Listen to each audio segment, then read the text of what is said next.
السلام عليكم ورحمة الله وبركاته. إن الحمد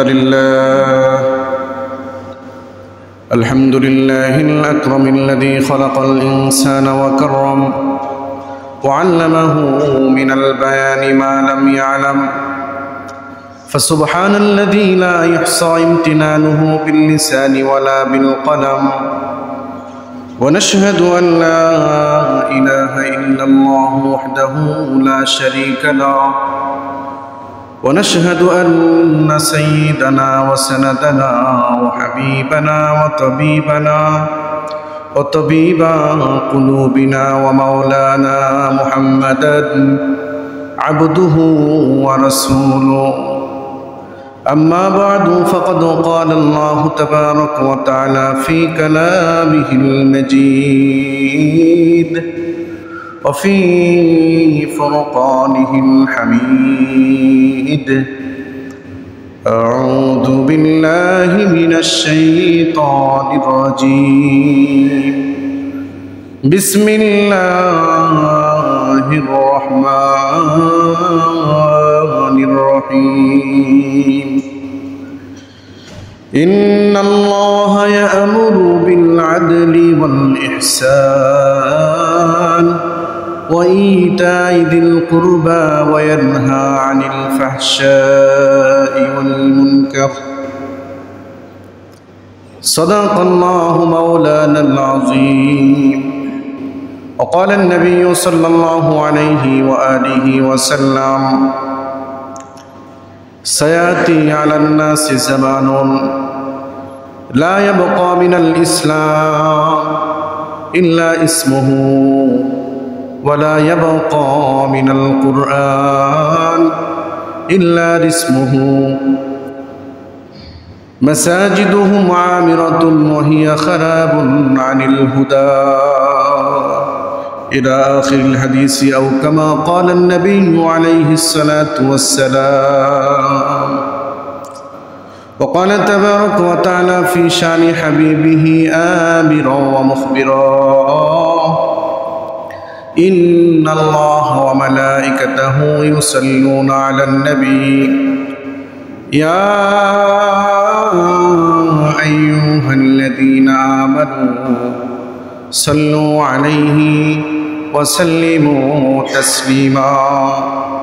মুহাব্বতের সাথে সবাই দুরূদ শরীফ পড়েন: আল্লাহুম্মা সাল্লি আলা মুহাম্মাদিন ওয়া আলা আলি মুহাম্মাদ কামা সাল্লাইতা আলা ইব্রাহিম ওয়া আলা আলি ইব্রাহিম ইন্নাকা হামিদুম মাজিদ।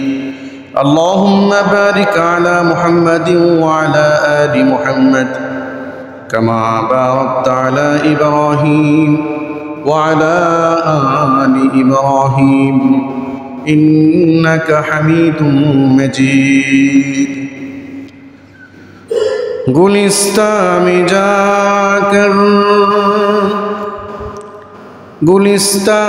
जाकर हर एक फूल को देखा,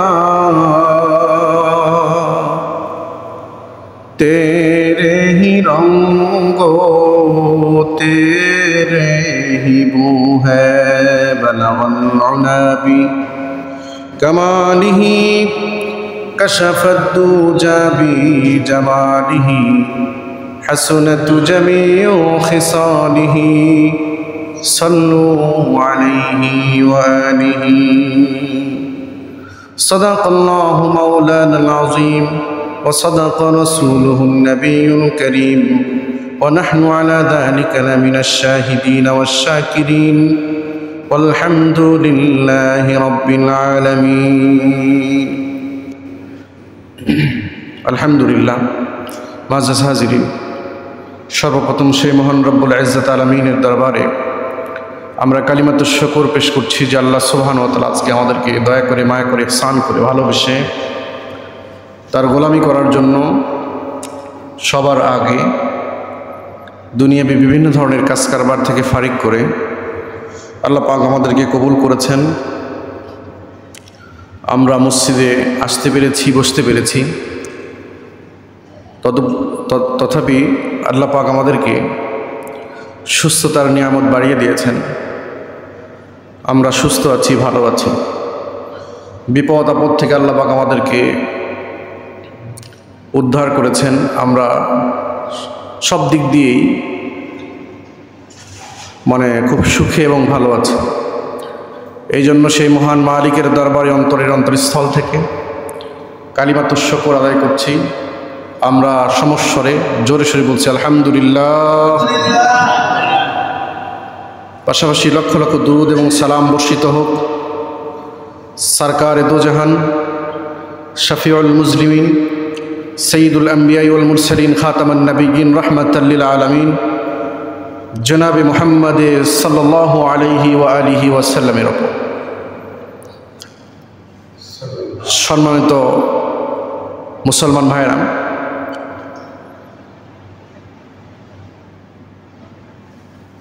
বিভিন্ন সময় দুনিয়াতে আমরা যে সমস্ত মুসিবতগুলো দেখছি, এই মুসিবতগুলো ক্রমান্বয়ে ধীরে ধীরে বেড়েই চলছে, কমছে না। এত বড় বড় ভয়ানক মুসিবত আমাদের ওপর ধেয়ে আসছে, একজনের উপর পড়ছে তো আমরা মনে করছি এই মুসিবতের মধ্যে আমি কোনোদিন পড়ব না। প্রথমে আমরা অত্যন্ত দুঃখ এবং ক্ষোভের সাথে এবং আল্লাহ পাকের কাছে দোয়া করছি যে আল্লাহ পাক যেন এই তো আমাদের কয়েকদিন আগে আমাদের দেশে যে একটা বিশাল একটা বিপদ, উত্তরার মাইলস্টোন স্কুলের যে ভয়াবহ বিমান দুর্ঘটনার কারণে কচিকাঁচা মাসুম বাচ্চারা সহ অনেক শিক্ষিকা, শিক্ষক এবং অভিভাবক এবং ওই বিমানের পাইলট আমাদের রাজশাহীর সন্তান ছিলেন, তারা নিহত হয়েছেন। আল্লাহ পাকের কাছে দোয়া করছে আল্লাহ পাক সকল নিহতদেরকে শাহাদতি মৃত্যু হিসেবে কবুল করেন, জোরে বলুন আল্লাহুম্মা আমিন। এবং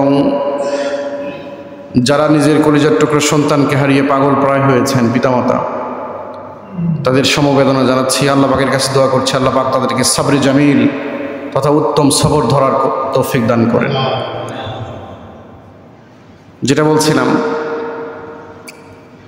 দুনিয়ার যে মুসিবতগুলো আমরা দেখছি, এই মুসিবতগুলো কেন হয়, কিভাবে আসছে?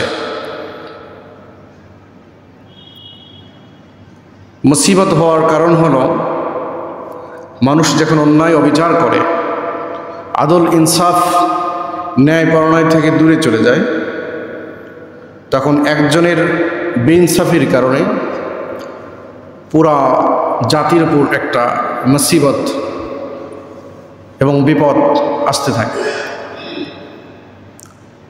বেইনসাফ এমন একটা মারাত্মক গুনাহ, মারাত্মক একটা অপরাধ, যে যেখানে বেইনসাফি হয়, আদল ন্যায়পরায়ণতা হয় না, সেই বেইনসাফ নেতৃত্বের কারণে, বেইনসাফ ব্যক্তিত্বের কারণে তিনি সহ তার জাতিরা যত আছে তারা সবাই মুসিবতের মধ্যে পতিত হয়ে যায়। এজন্য আল্লাহ সুবহানাহু ওয়া তাআলা সুস্পষ্টভাবে বর্ণনা করেছেন, বলে দিয়েছেন। আমি আয়াতে কারিমা তেলাওয়াত করেছি। আল্লাহ পাক বলেন, ইন্নাল্লাহা ইয়া'মুরু বিল আদলি ওয়াল ইহসান ওয়া ইতা'i যিল কুরবা ওয়া ইয়ানহা আনিল ফাহশাই ওয়াল মুনকার। এই আয়াতের মধ্যে আল্লাহ পাক কয়েকটা জিনিসের কথা বলেছেন। আল্লাহ পাক বলেন, ইন্নাল্লাহা ইয়া'মুরু বিল আদল, আল্লাহ পাক তোমাদেরকে আদল তথা ইনসাফ প্রতিষ্ঠা করার জন্য আদেশ দিয়েছেন। ন্যায়পরায়ণতা প্রতিষ্ঠার জন্য আল্লাহ পাক আদেশ দিয়েছেন। ন্যায়পরায়ণতা কি? ন্যায়পরায়ণতা হলো সত্যের মিথ্যার বিপরীত, যেটা মিথ্যাকে আশ্রয় নেওয়া যায় না, সত্যকে সমুন্নত রাখার জন্য ইনসাফের সাথে যে সমস্ত ইসলামের সাংঘর্ষিক বিষয় রয়েছে, বাতিলগুলো আছে, এগুলোকে চিরদিনের জন্য বাতিল হিসেবে গ্রহণ করা এবং ইনসাফের পক্ষে কাজ করা। ইনসাফ হলো নিজের পক্ষে, নিজের দলের পক্ষে, নিজের মতাদর্শের পক্ষে এবং নিজের গ্রুপের যারা সমর্থন করে তাদের পক্ষে কোনো রায় না দিয়ে ইসলাম এবং আল্লাহ রসুল যে কথা বলেছেন সেই দিকে কোরআন এবং সুন্নাহ ভিত্তিক রায় দেওয়াকেই এক ধরনের ইনসাফ আদল বলা হয়। ন্যায়পরায়ণতার কারণে কি হয়? পুরা জাতিকে আল্লাহ পাক মুসিবত থেকে উদ্ধার করেন। যদি কোনো শাসক ন্যায়পরায়ণতা হয়, আদলের ভিত্তিতে সমাজ, দেশ, রাষ্ট্র পরিচালনার দায়িত্ব নেন, তাহলে তার এই আদল শুধু তাকে উদ্ধার করে না, পুরা জাতিকে উদ্ধার করে। কিন্তু দুঃখ এবং পরিতাপের বিষয় হলো আমরা যে সমস্ত স্থানীয় ব্যক্তিদেরকে দেখছি বা যাদের পিছনে আমরা ঘুরে ঘুরে নেতৃত্ব দেওয়ার জন্য আমরা উদ্বুদ্ধ করছি, তাদের ভিতরে কি আদৌ ইনসাফ বা আদল, ন্যায়পরায়ণতা কি আছে? কোরআন এবং সুন্নাহ এবং আল্লাহ রসুলের বাতলানো পথ যারা অস্বীকার করে, মানে না, ইসলামের মৌলিক দিকগুলো যারা কখনোই নিষ্ঠার সাথে আদায় করে না, তাদের মধ্যে কেমন করে ইনসাফ হতে পারে?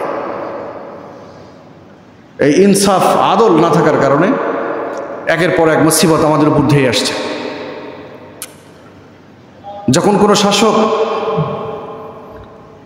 ইনসাফের পক্ষে না থাকে, আদলের পক্ষে না থাকে, ন্যায়পরায়ণতার পক্ষে না থাকে, তখন তার জন্য, তার এই বেইনসাফির কারণে পুরা জাতির উপর একটা গজব নাজিল হয়ে যায়। হজরতে আব্দুল্লাহ ইবনে আব্বাস রাদিয়াল্লাহু তাআলা থেকে একটা হাদিস বর্ণিত আছে। নবী করিম সাল্লাল্লাহু আলাইহি ওয়াসাল্লাম বলেন যে আগের যুগের একটা ন্যায়পরায়ণ ব্যক্তি ছিলেন, তার বাড়িতে একটা গাভী ছিল। তিনি আদল এবং ইনসাফের ভিত্তিতে জমিনে থাকেন, আবেদ ব্যক্তি ছিলেন, ইবাদত গুজার। ওই যুগের একটা শাসক ছিলেন। ওই শাসক একদিন সফরের জন্য বের হয়েছেন। বের হয়ে ওই আবেদের বাড়িতে আশ্রয় নিয়েছেন। এক পর্যায়ে আবেদের বাড়িতে একটা গাভী ছিল, তো উনি গাভীর দুধ দহন করছিলেন। আবেদ বাদশাহ তার বাড়িতে যেহেতু আশ্রয় নিয়েছেন, উনি দেখছেন যে গাভীতে দুধ দহন করছে আবেদ। দুধ দহন করতে করতে করতে করতে দেখা গেল যে একটা গাভী থেকে দুধ দহন করলো 10টা গাভীর সমপরিমাণ। একটা গাভীর থেকে কতগুলো দুধ পাওয়া গেছে? 10টা গাভীর সমপরিমাণ দুধ পাওয়া গেছে। বাদশা দেখে তো আশ্চর্য, সর্বনাশ, একটা গরুর এতগুলো দুধ হয়? বাদশা মনে মনেই বেইনসাফ করার নিয়ত করে ফেলছে যে এই গরুকে কেমন করে উদ্ধার করে আমার বাড়িতে নিয়ে যাওয়া যায়। একটা গরু থেকে যদি 10টা গরুর দুধ হয়, তাহলে 10টা গরু কি পালার কোনো দরকার আছে নাকি বলেন তো? বাদশা মনে মনে বেইনসাফ করার নিয়ত করেছে যে এই গরুটা কেমন করে আমার বাড়িতে নিয়ে যাওয়া যায়, আমার রাজপ্রাসাদে নিয়ে যাওয়া যায়। বেইনসাফ নিয়ত করেছে। তো এক পর্যায়ে বাদশা তার বাড়ি থেকে বিদায় নিল। কিছুদিন পর ওই বাদশার মনে পড়ল যে একজন আবেদের বাড়িতে গিয়েছিলাম, একটা গরু তো দেখেছিলাম, এই গরুটা কেমন করে নিয়ে আসা যায়। কথা মনে রাখবেন, বেইনসাফ করার নিয়ত করেছে কখন? যখন দুধ দহন করছিল। হাদিস কোনো কিচ্ছা কাহিনী বলছি না, কোনো কিচ্ছা কাহিনী নয়, কিন্তু এটা সরাসরি হাদিসের অনুবাদ বলছি। দুধ দহন করার সময় সেই বাদশাটা বেইনসাফি করার নিয়ত করেছিল। এক পর্যায়ে পুনরায় আবেদের বাড়িতে বাদশা ফিরে আসছে। উদ্দেশ্য কি? ওই আবেদের কাছ থেকে গরুটা ছিনতাই করে নিয়ে যাওয়ার উদ্দেশ্য ছিল, বেইনসাফ করার নিয়তে। আবার ওই আবেদের বাড়িতে এসে বাদশা আশ্রয় নিয়েছে। এবার দেখে বাদশাহ যে আবেরটা গরুর দুধ দহন করছে, কিন্তু উনি হতভম্ব হয়ে গেলেন, উনি আশ্চর্যান্বিত হলেন। উনি লক্ষ্য করলেন যে এবার এই আবেরটা গরুর দুধ দহন করছে, কিন্তু একটা গরুর থেকে যতটুকু দুধ হয় অতটুকুই দুধ হলো। 10টা গরুর সমতুল পরিমাণ যে দুধ, সে দুধ আর হলো না। এক পর্যায়ে বাদশাহ বলেন, ও আল্লাহর বান্দা, গত কয়েকদিন আগে তোমার বাড়িতে আমি আসছিলাম, আসার পরে আমি দেখলাম তুমি গরুর দুধ দহন করছো। একটা গরু থেকে কমপক্ষে 10টা গরুর দুধ সমপরিমাণ দুধ বের হলো। কিন্তু কিছুদিন যেতে না যেতে আজকে আসলাম, আসার পরে দেখলাম যে ওই গরু থেকেই তুমি দুধ দহন করলে, কিন্তু একটা গরুর দুধ যতটুকু হয় অতটুকুই বের হলো। কারণ কি? আল্লাহর বান্দা বলে, ও মুসাফির, আপনাকে তো আমি চিনি না, মনে রাখবেন এই আমার গরুর দুধের উপর কে যেন বেইনসাফি করেছে। আল্লাহু আকবার বলেন। নিয়ত করেছে বেইনসাফি করার, এখনো চিন্তাই করেনি। ন্যায় পরনাই করার নিয়ত করেনি, করেছে বেইনসাফ করার, দুর্নীতি করার নিয়ত করেছে। আল্লাহ পাক ওই গরুর রহমতকে উঠিয়ে নিয়েছেন। বাদশা মনে মনে আশ্চর্য হয়ে গেল, সর্বনাশ, এই বেইনসাফি করার নিয়ত তো আমি করেছি, তাহলে তো বিপদ। বাদশা আবার মনে মনে নিয়ত করলেন, আল্লাহ আমি ভুল করেছি, আমি তওবা করলাম, এমন ভুল আমি আর করব না। আল্লাহ সুবহানাহু ওয়া তাআলা আবার তার গরুর মধ্যে ওই দুধ ফিরিয়ে দিয়েছেন। জোরে বলেন সুবহানাল্লাহ। এই জন্য ভাইয়ের আমার, বেইনসাফ হলো এমন একটা বিষয়, যদি আদল না থাকে, এই জন্য আল্লাহ পাক বলেন, ইন্নাল্লাহা ইয়ামুরু বিল আদলি ওয়াল ইহসান, আমি তোমাদেরকে আদল এবং ইহসান করার হুকুম দিচ্ছি। আদল হলো কি? যদি আপনি দেখেন আপনি একটা দায়িত্বে আছেন, বিচার কার্য পরিচালনা করছেন, আপনার ব্লাড কানেকশন কারোর সাথে আছে, আপনার সন্তান অন্যায় করেছে, রায় লেখার ক্ষেত্রে যেহেতু আপনার সন্তান, আপনি রায় লিখছেন যে বেকসুর খালাস হিসেবে লিখে দিলেন, এটা কি আদল থাকলো না। আদল এবং বেইনসাফির কারণে এই জুলুম পুরা জাতিকে মানে ধেয়ে আসছে। এই জন্য বিপদ বালা মুসিবত কার উপর কখন আসবে কেউ কি বলতে পারে? কেউ বলতে পারবে না। সম্মানিত ভাইয়ের আমার, বিপদ হলো এমন একটা বিষয়, হঠাৎ করে যদি কারো উপর আসে, তার উপর মনে হয় আসমান ভেঙে পড়ল, এমন মহা মুসিবত। যদি যারা বিপদগ্রস্ত যারা হয়েছেন, তাদেরকে জিজ্ঞাসা করলেই আপনি জানতে পারবেন যে কত বড় বিপদের মধ্যে, মুসিবতের মধ্যে তিনি দিন রাত কাটাচ্ছেন।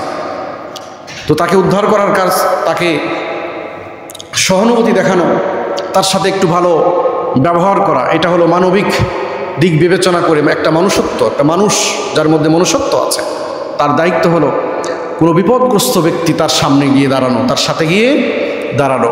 কিন্তু বর্তমান প্রেক্ষাপটে আমরা দেখছি যে যদি কেউ বিপদের মধ্যে পড়ছেন, মুসিবতের মধ্যে পড়ছেন, তাকে উদ্ধার করা তো দূরের কথা, এই সোশ্যাল মিডিয়া, এই মোবাইল ফোন, এই টেকনোলজি আমাদেরকে যেমন ভালো জিনিস দিচ্ছে, তার চাইতে বড় সবচেয়ে আমাদের সমাজ ব্যবস্থা, আমাদের নীতি নৈতিকতাকে একবার বিসর্জন দিয়ে দিচ্ছে। এটা আমরা মাইলস্টোন স্কুলের যে দুর্ঘটনা দেখলাম, হৃদয়ে রক্তক্ষরণ হয়, পুরো বাংলাদেশের মানুষ কান্না করেছে, বরঞ্চ পুরো পৃথিবী মানুষ কান্না করেছে দেখে।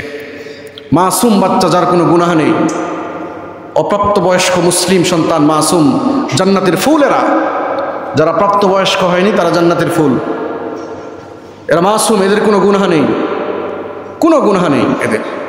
এই মাসুম বাচ্চা আমরা সোশ্যাল মিডিয়ার মাধ্যমে দেখতে পারলাম যে পুরা গা আগুনে ঝলসে গেছে, তাকে উদ্ধার করার মানুষ নেই, ক্যামেরার সামনে সে বন্দী, ভিডিও এবং ফুটেজ।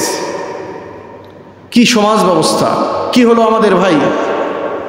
একটু ভিতরে যদি চিন্তা করেন যে ওই সন্তান যদি আমার হয়, যদি আপনার সন্তান ওটা হয়, আগুনের মধ্যে আপনার সন্তান পড়েছে, পৃথিবীর কোন বাবা মা আছে যে তার চোখের সামনে আগুনের মধ্যে পড়লো, তিনি ওখানে দাঁড়িয়ে থাকবেন? হয় জ্ঞান হারাবেন, না হয় আগুনের মধ্যে ঝাঁপ দিবেন। কথা বলেন ঠিক কিনা?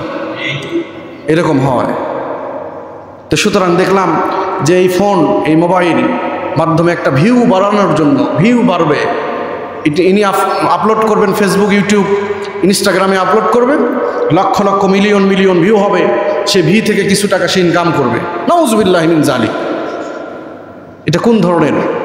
আপনি যখন বিপদের মধ্যে পড়বেন তখন তো আপনার ছবিও থাকবে এই সোশ্যাল মিডিয়ায়। তো এই জন্য আসুন, কেউ কাউকে বিপদের মধ্যে দেখে নিজে বসে না থেকে তাকে বিপদ থেকে উদ্ধার করার চেষ্টা করি। দুনিয়ার বিপদ তো সামথিং, সামান্য বিপদ, দুনিয়ার বিপদ সামান্য, এই বিপদ থেকে উদ্ধার হওয়া সহজ। যদি জীবন থাকে আপনার, যত বড় মুসিবত আপনার উপর আসুক, আপনাকে ট্রিটমেন্টের মাধ্যমে যদি আপনার কোনো অঙ্গহানি হয়ে যায়, আল্লাহ পাক হেফাজত করেন, বলুন আল্লাহুম্মা আমিন। উদাহরণ দিচ্ছি, যদি কোনো অসুস্থ হয়ে পড়েন, আপনি এমন অসুস্থ বা এমন অঙ্গহানি হলো বা এমন দুর্ঘটনা হলো আপনার, যে আপনার জীবন আছে, এই দুনিয়াতে আপনার ট্রিটমেন্ট দিয়ে আল্লাহ যদি আপনাকে হায়াতে রাখেন, তাহলে ভালো হওয়ার সম্ভাবনা আছে, ভালো হওয়ার সম্ভাবনা আছে। এমনকি আমরা দেখেছি যে যাদেরকে লাইফ সাপোর্টে রাখা হয়েছে, যাদেরকে লাইফ সাপোর্টে রাখা হয়, 99% এরা শেষ।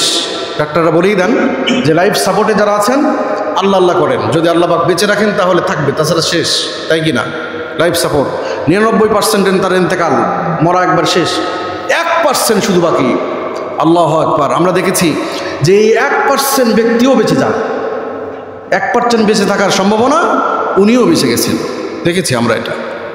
তো বেঁচে থাকা অবস্থায় যদি আপনি মুসিবতের মধ্যে পড়েন, জীবন থাকলে আপনাকে এই উন্নত চিকিৎসা দিয়ে, অর্থাৎ যে কোনোভাবে আপনি একসময় ভালো হয়ে যেতে পারেন। কিন্তু সামনে যে মুসিবত আসছে, সেটা হলো মৃত্যুর পরে থেকে নিয়ে হাসর পর্যন্ত যে মুসিবত, এই মুসিবতের সময় কিভাবে বাঁচবেন? দুনিয়াতে যদি সামান্য কোনো মানুষ বিপদের মধ্যে পড়েছে, তাকে যদি উদ্ধার করার শখ, ইচ্ছা, তামান্না যদি না হয়, তাহলে কিয়ামতের কঠিন মুসিবতের সময় কেমন করে উদ্ধার করবেন? নিজেকে কেমন করে বাঁচাবেন? একটা নেকির কারণে মানুষ ছটফট হয়ে পড়বে, একটা নেকি। এমন মুসিবত হবে যে একটা হাদিস শরীফের মধ্যে আছে, একজন ব্যক্তির একটা নেকি হলে সে জান্নাতি হবে।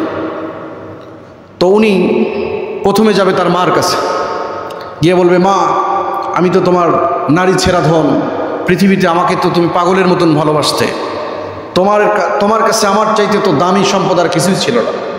মা বলবে, তুমি কে? আমি তোমাকে চিনছি না। আল্লাহু আকবার। মা বলবে, তোমাকে আমি চিনি না। বাবার কাছে যাবে, বাবা একই কথা বলবে। ভাই বোন আত্মীয় স্বজনের কাছে যাবে, একই কথা বলবে। শুনতে যত সহজ মনে হচ্ছে আমাদের, আর চাইতো কোটি কোটি শত শত গুণ মুসিবত এটা। এমন মুসিবত, নবী আলাইহিস সালাতু ওয়াস সালাম বলেন, একজন মানুষ যখন ইন্তেকাল করে, তাকে যখন কবরে রাখা হয়, তার উপর কেমন মুসিবত আসে। উদাহরণস্বরূপ নবীজি বলেন, যদি কোনো ব্যক্তি দরিয়ার মধ্যে থাকে, সমুদ্রের মধ্যে, সে জাহাজের উপর বা কোনো স্টিমারের উপর, নৌকার উপর ছিল, নৌকাটা ডুবে গেছে, উনি খড় কোঠার উপর ভর করে বেঁচে আছেন, প্রচণ্ড তরঙ্গ, ঢেউ আসছে, আর সমুদ্র উত্তাল হয়েছে, ওর মধ্যে ওই ব্যক্তি জীবিত আছে। ওই ব্যক্তি যতটুকু মুসিবতের মধ্যে আছেন, তার চাইতে শত শত কোটি কোটি গুণ মুসিবত যে ব্যক্তিকে কবরে রাখা হয়েছে। আল্লাহু আকবার বলেন। আপনি সমুদ্রের মধ্যে পড়ে আছেন, উদ্ধার করার কেউ নাই, নিশ্চিত আপনার মৃত্যু। নবীজি বলেন, ওই ব্যক্তির চাইতে মুসিবতকে যে কবরে রাখা হয়েছে তাকে। সুতরাং নিশ্চিত, বেশক, কোনো সন্দেহ নেই, আপনি কবরে যাবেন। কবরে আপনাকে একাই রাখা হবে, কোনো সন্দেহ কি আছে? কেউ কোনো সন্দেহ করতে পারবেন না। 100% আপনাকে কবরে রাখা হবে। এবং ওই দিনের চিত্র যদি আপনি একটু তুলে রাখেন, সামান্য চোখ বন্ধ করে যদি চিন্তা করেন যে ওই দিন কি হবে, আপনি যাকে বেশি ভালোবেসেছেন, আপনার মেয়ে, আপনার ছেলে, আপনার বিবি, বাল বাচ্চা, আপনার মেয়েদেরকে তো বিবাহ দেওয়া হয়, স্বামীর বাড়িতে থাকবে তারা। আপনার ইন্তেকাল হয়ে গেলে একটা ফোন যাবে মেয়ের বাড়িতে, তো আপনার মেয়ে তো পাগল, কিংকর্তব্য বিমূঢ় হবে, এসে কি করতে পারবে? সে হৃদয়টা ভেঙে আপনার জন্য কান্না করবে। সে অতীতের দিকে নজর করে দেখবে যে আমার বাবা আমার জন্য কি না করেছে, এগুলো মনে করে সে পাগল হয়ে যাবে, এতটুকুই। কিন্তু আপনাকে উদ্ধার করার জন্য যখন ইন্তেকাল হবে, আপনার সন্তান, আপনার অঢেল সম্পদ আছে, উদ্ধার করার জন্য এক আনাও আপনার কাজে লাগবে না। আপনাকে খালি হাতেই যেতে হবে এবং এই মসজিদের যে খাটনি আছে, এই খাটটা আপনার বাড়িতে যাবে, যে খাটকে অনেক মানুষ পছন্দ করতো না, ভয় পেত। কেউ কেউ আছে যে হুজুর, কেউ কেউ বলে যে মসজিদে যেতে ভয় পায়। আগে তো মসজিদ অনেকগুলো, আমাদের গ্রাম অঞ্চলেও কিছু মসজিদ ছিল, একটু কারেন্ট বিদ্যুৎ যখন ছিল না, একটু অন্ধকারের মতন ছিল, সেখানে যদি এই যে মৃত্যু ব্যক্তিদেরকে যে মানে ধোয়ানো হয়, এই চকিটা এবং এই খাটনিটা যখন রাখা হতো, একটা ভয় ধরনের ভয়, মানে এগুলো দেখলে তো মানুষের মৃত্যুর কথা মনে পড়ে। মানুষ বলতো যে মসজিদে যাই না, ওই খাটনি দেখলে ভয় পাই। আল্লাহু আকবার। মসজিদে আসেন না, খাটনি দেখে ভয় পান। এই জন্য ভাইয়ের আমার, ওই খাটনি আপনার পাথে হবে, শেষ ঠিকানা উঠানো হবে খাটনিতে, আপনি নিথর দেহ। একটা হাদিস, নবী সাল্লাল্লাহু আলাইহি ওয়াসাল্লাম বলেন, ইন্তেকাল যখন হবে মানুষের, একটা নাফরমান ব্যক্তিকে প্রথমে জান্নাত দেখানো হবে। কি আজীব কথা! প্রথমে কি দেখানো হবে? নাফরমান, গুনাহগার, কাফের, ফুজ্জার, ফাসেক, এই ব্যক্তিকে প্রথমে জান্নাত দেখানো হবে। মালাকুল মউত এসে তাকে জান্নাতের চিত্র ধরে দেখাবে, দেখে বলবেন যে এই ঘরটা তোমার জন্য তৈরি করা হয়েছিল, কিন্তু তুমি এই ঘরের অধিবাসী নয়। তারপরে তাকে জাহান্নাম দেখে বলা হবে যে এটা তোমার ঠিকানা। সে তখন আশ্চর্য হয়ে, মানে ওখানে মালাকুল মউতের সাথে না যাওয়ার জন্য ছটফট করবে, তার জীবনটা বের না হওয়ার জন্য ছটফট করবে। পক্ষান্তরে যে ব্যক্তি মুমিন মুত্তাকি ছিলেন, তাকে প্রথমে জাহান্নাম দেখানো হবে। আল্লাহু আকবার বলেন। মুমিন মুত্তাকিনদেরকে প্রথমে জাহান্নাম দেখানো হবে। ফেরেশতা বলবে, এই যে এই ঘর, এই ঘর তোমার ঠিকানা, তোমার মালিক আল্লাহ পাক তোমাকে এই ঘর দান করেছেন, তুমি নেক কাজ করেছো, তুমি এই ঘরের অধিবাসী হয়েছে। সুবহানাল্লাহ বলেন। তারপরে তাকে জাহান্নাম দেখানো হবে, বলা হবে এই যে এটা মহা মুসিবতের ঘর ছিল, যদি তুমি বদ আমল করতে তাহলে এই ঘরটা হতো। মুমিনদেরকে প্রথমে জাহান্নাম দেখানো হবে, দেখা বলা হবে যে তোমার যদি বদ আমল থাকতো তাহলে তুমি এই জাহান্নামে তুমি প্রবেশ করতে, কিন্তু তোমার জন্য তুমি নেক আমল করেছ, এই জন্য আল্লাহ পাক তোমাকে এই জান্নাত, তখন জান্নাত দেখিয়ে বলা হবে এই জান্নাত আল্লাহ পাক তোমাকে দান করেছেন। জোরে বলেন সুবহানাল্লাহ। তখন তিনি এই নেক ব্যক্তি, মুমিন মুত্তাকি ব্যক্তি, তার রূহটা আজরাইলের হাতে দেওয়ার জন্য, মানে আল্লাহর সাথে মোলাকাতের জন্য সে পাগল প্রায় হয়ে যাবে, বলবে যে তাড়াতাড়ি আমাকে নিয়ে যাও। যারা উপস্থিত থাকবেন তখন তিনি তা কাউকে চিনবেন না, কারণ তিনি চোখটা বন্ধ করলেই জান্নাতি হয়ে যাবে। এই জন্য ভাইরা আমার, এই দুনিয়ার যে হায়াত আছে আমার এবং আপনার, এই হায়াতের মধ্যে সবচেয়ে দামি, আমরা যদি একটু চিন্তা করি যে কবরে আমাদেরকে যেতে হবে, এই জন্য যারা আমরা আছি, প্রত্যেকটা ক্ষেত্রে যাদের কথা লোকজন শোনে, আপনাকে সম্মান দেয়, আপনি সমাজ ব্যবস্থা পরিচালনা করার জন্য দায়িত্ব নিচ্ছেন, আপনি বিভিন্ন পর্যায়ে দায়িত্বশীলের সাথে কাজ করছেন, দেশকে উন্নত করার জন্য আপনি সব সময় চিন্তিত, যে দলেরই হন না কেন আপনি, যারা সমাজ ব্যবস্থা উন্নতি করার জন্য, দেশ যেন ভালোভাবে পরিচালিত হয়, এটার জন্য যারা নিয়োজিত আছেন, যারা দল করছেন, তারা অবশ্যই মাথার মধ্যে রাখবেন ইনসাফ এবং আদল করার আপনি চেষ্টা করেন। সবাই বলেন ইনশাআল্লাহ। আপনি ইনসাফ করবেন, আদল করবেন, ন্যায় পরায়ণতা করবেন। আপনি যে দল করেন না কেন, মনে রাখবেন আপনার এই আদলটা, এই ইনসাফ, ন্যায় পরায়ণতা থাকার কারণে, নিষ্ঠাবান হওয়ার কারণে আল্লাহ পাক আপনাকে মানে সুউচ্চ মাকামে রাখবেন ইনশাআল্লাহ। দুনিয়াতে আপনাকে সম্মান দিবেন, মৃত্যুর সাথে সাথে আপনাকে ঠিকানা দিবেন জান্নাত। এই জন্য দল ফ্যাক্ট না, দলের মতাদর্শ হলো ফ্যাক্ট। মতাদর্শ কীভাবে? ভবিষ্যৎ প্রজন্ম যারা আছে, তারা যদি আপনার সন্তানকে যদি আদল এবং ইনসাফ শিক্ষা দেন, আপনার সন্তান এমন দল করবে না যেখানে আদল এবং ইনসাফ নেই। আদল এবং ইনসাফ কাকে বলা হয়? আদল হলো যে নিজে জানেন যে এটা অন্যায়, সে অন্যায় থেকে বেঁচে থাকে, এটাও এক ধরনের আদল। সুবহানাল্লাহ বলেন। আপনি জানছেন যে নেশা করা এটা বড় অন্যায়, সামাজিক অন্যায়, রাষ্ট্রীয় অন্যায়, ইসলামে অন্যায়, এটা জানছেন। নেশা, বিভিন্ন ধরনের নেশা, আপনি এই নেশা যারা করে তারা সামাজিকভাবে দূরে চলে যায়, পিতামাতাকে কষ্ট দেয়, নিজের বিবির সাথে তাদের সম্পর্ক নেই, মানে এক কথায় তারা বিপদগ্রস্ত হয়ে যায়। জানেন এটা, যে আপনি জানছেন, আপনার ব্রেন বলছে যেটা বিপদ, তো এটা থেকে বিরত থাকাও এক ধরনের আদল আপনি করলেন। বিরত থাকেন, আপনি বলেন যে আমি না এটা করবো না, এটা খাবো না, কিন্তু নিজের নফসের সাথে আপনি যুদ্ধ করে ব্যর্থ হয়ে গেলেন। আপনার দিয়ে কি হবে? কিছুই হবে না। শুধু আপনি কামাই করে খাবেন। কিভাবে আপনার দিন যাচ্ছে তাহলে?